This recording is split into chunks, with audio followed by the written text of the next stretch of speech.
Mr. Banfield, a jury of your peers, after hearing all the evidence, has found you guilty of count 1 of the indictment 2024-666, aggravated murder of 2 people in the same act or transaction.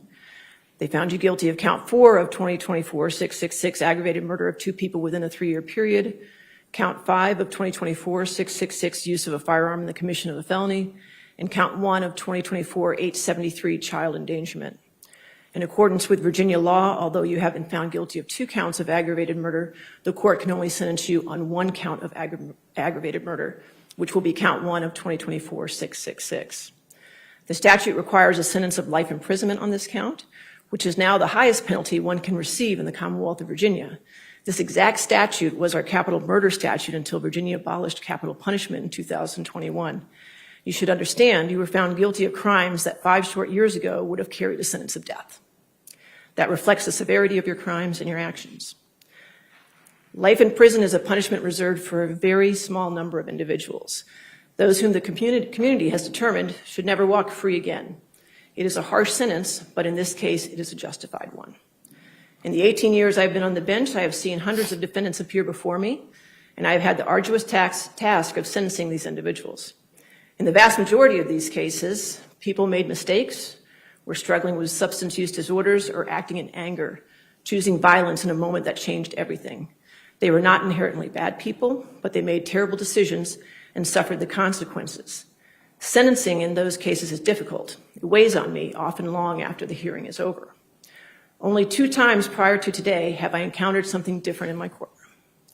2 individuals that carried no remorse, calculated, and planned their violent crimes and left many victims and devastation in their path. As I listened to the evidence in this case and listened to your testimony, it is apparent that I am once again looking at that same kind of evil. The disregard of the life of your wife, someone you supposedly loved, is almost unfathomable. Scheming for months a master plan involving so many moving parts, including deception and manipulation, luring a completely innocent man into your deadly trap, continuing on after the murders without a care, and not once thinking of the impact on Christine's daughter, the unspoken tragic victim of your behavior. You did not just take her mother from her, you placed her in the middle of the horror you created. She is young now, but one day she will understand your true self, and she will understand what you took from her, which is everything. The loss of her mother, who will never be a part of her life as she grows, the loss of her family and the security she lived under. All of this is lost based on your calculated and selfish behavior. It is impossible to comprehend what Joseph Ryan experienced, seeing you enter the room, being shot in the head, blinded, hearing you instruct the co-defendant to shoot him again. And Christine, to imagine her final thoughts as she initially thought you were there to save her from what she thought was a brutal attack, and then to see you over her stabbing her again and again with a knife in her neck, her final realization that this was all you're doing, and in her final moments thinking of her daughter. The sentence I impose today reflects not only the law, but the judgment of the community. The jury did not find you credible on the stand.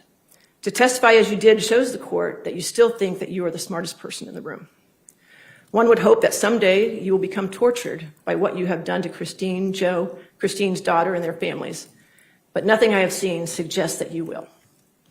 The level of cruelty, calculation, and inhumanity in this case reflects something far deeper than anger or impulse. It reflects evil, which is why I carry no burden and find no hesitation in sentencing you to life. On count 1 of 2024-666 aggravated murder, I sentence you to life in the penitentiary for the rest of your natural life without the possibility of parole, without good conduct allowances, or any earned sentence credits or conditional release.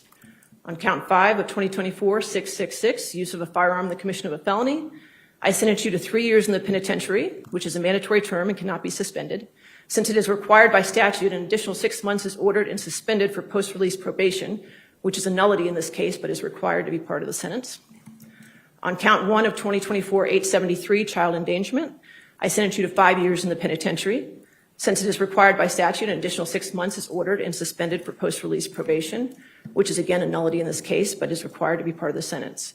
Each of these sentences are consecutive, that is one after the other. And since you've been convicted of a felony in Virginia, a sample of your DNA will be taken and submitted to the Virginia State Police database. That is the sentence of the court. Are there any questions, Mr. Karen? Any questions? No, Your Honor, but the Commonwealth does have one additional request, if I may. Yes, ma'am. The Commonwealth is asking that a condition of the sentence be that the defendant have no contact with his daughter, Valerie. This is at the request of her guardian ad litem, her therapist, and her counsel. I understand, but I'm not doing any probation, so how can I do a no contact order? Judge, I think with the 6 months of post-release, same action, even though there is no likelihood of those 6 months ever being imposed, they are suspended on the condition as required by statute. This condition would operate similarly.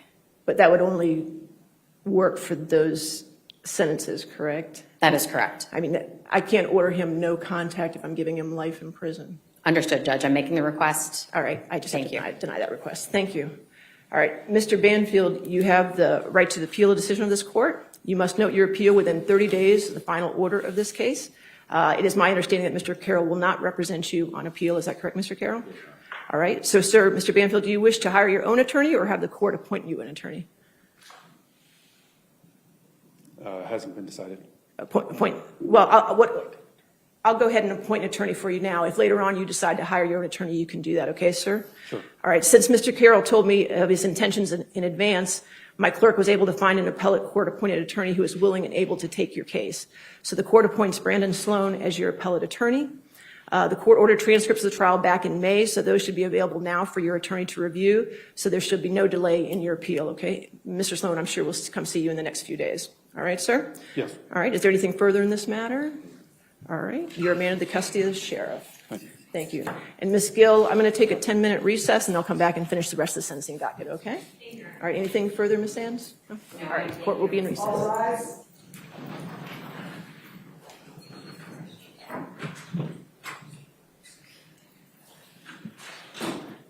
Court's in recess.